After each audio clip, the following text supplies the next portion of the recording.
Alors, je suis Hugues Repp et l'auteur de l'œuvre Building qui va être présentée dans l'exposition. Cette œuvre est déjà s'inscrit dans mon travail il y a quelques années.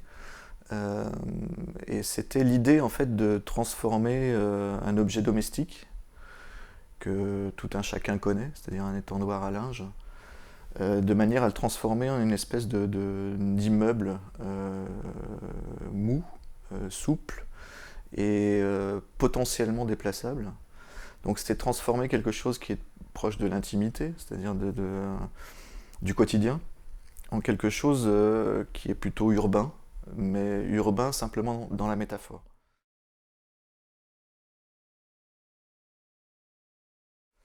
De manière assez naturelle, j'ai pensé à Ettore Sottsass, car il y a plusieurs raisons qui m'ont amené à ce choix-là.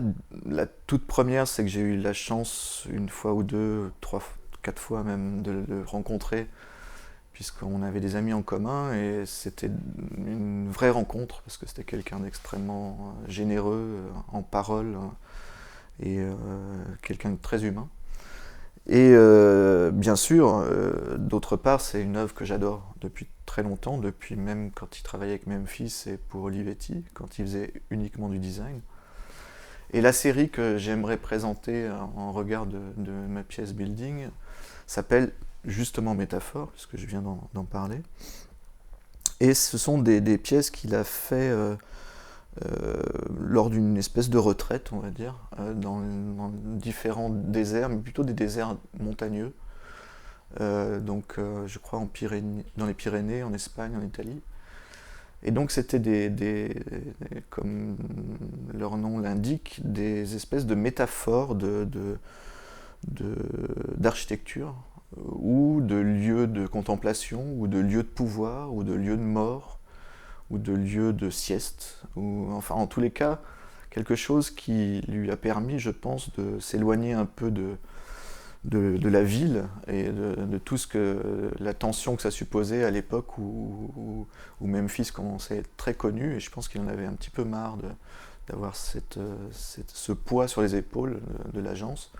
Et donc en gros il a pris la tangente, et je ne sais pas exactement pendant combien de temps, mais il a fait toute cette série de photos avec les moyens du bord, soit en creusant des trous, en se servant de bois, de tissu, de voile.